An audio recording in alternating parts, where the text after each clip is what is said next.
ঋণানুবন্ধ। আপনাদেরকে আগের একটা ভিডিওতে আমি বলেছিলাম যে ঋণানুবন্ধের জন্য আমরা আমাদের পুত্র কন্যা স্বামী স্ত্রী এই সকলগুলো প্রাপ্ত হই।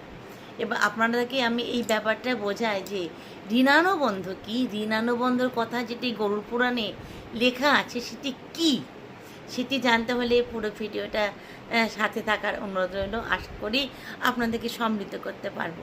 নমস্কার, আমি শ্রী শ্রী কথা আপনাদের প্রত্যেককে হার্দিকভাবে স্বাগত জানাই।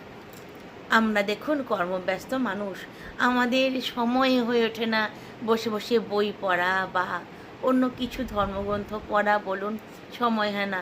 এর উপায় কি বলুন তো? এই সোশ্যাল মিডিয়ায় আপনাদেরকে একবার আমি বলেছিলাম যেমন ভালো দিক আছে, খারাপ দিকও আছে। খারাপ দিকটি হলো ছেলে মেয়েদের পড়াশোনার ভালোটা বাজে, আর ভালো দিকটি হলো আমরা যারা কর্মব্যস্ত মানুষ বা সংসারী মানুষই বলুন, তারা কি আমরা আমাদের প্রারব্ধ কাটাবো না? আমরা কি আমাদের ভবিষ্যৎ জীবনটিকে সুখময় করব না? নিশ্চয়ই করব। চেষ্টা তো অন্ততপক্ষে করব। তার জন্য কি উপায়? যে আমরা রান্না করতে করতে হলেও বা কাজ করতে করতে হলেও, অফিসে বাসের ট্রেনে যখন আমরা ট্রাভেল করব, জার্নি করব, তখন আমরা ভিডিওগুলো শুনবো, ঠাকুরের কথা শুনবো, শুনে আমরা আমাদের প্রারব্ধকে কাটাবো, আমাদের যাতে আমাদের পাপ কেটে গিয়ে পুণ্য হয়। বলছি আপনি হয়তো জ্ঞানত কোনো পাপ করেনি, কিন্তু আপনি তো মাতৃজঠরে জন্মগ্রহণ করেছেন মানেই আপনার কোনো না কোনো প্রারব্ধ আপনার সাথে আছে।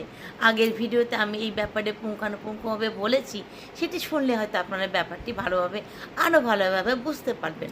এবার কথাটি হচ্ছে প্রারব্ধ।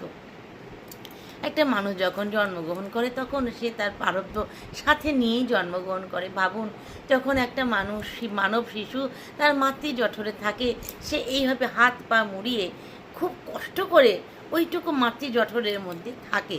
তখন আমাদের দেহে অনেক কীট আছে, অনেক আণুবীক্ষণিক জীব আছে, অনেক কৃমি আছে। সেগুলো কি করে জানেন? ওই শিশুটিকে অনবরত দংশন করে। সেই ছোটো ছোটো আণবিক বাকবীক্ষণিক জীবগুলো, কৃমি বলুন, তারপরে তার নিজের কোনো স্বাদ আহ্লাদ থাকে না। মা যেটি খায় সেটি সে খায়। মা যদি লঙ্কা খায়, মা যদি ঝাল খায়, মা যদি টক খায়, সেটি তাকে খেতে হয়।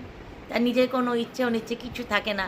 এইবার সে সেইখান থেকে ভগবানের উদ্দেশ্যে প্রার্থনা করে বলে, ভগবান, আমাকে তুমি একবার মাতৃজঠর থেকে মুক্তি দাও। আমি কথা দিচ্ছি, মাতৃজঠর থেকে বেরিয়েই আমি তোমার নাম কীর্তন করব। কিন্তু সে করে না। সে মাতৃজঠর থেকে বেরিয়েই ভগবান যাকে সে মাতৃজঠর থেকে মুক্তি দিয়ে এই পৃথিবীর আলো দেখালো, মানব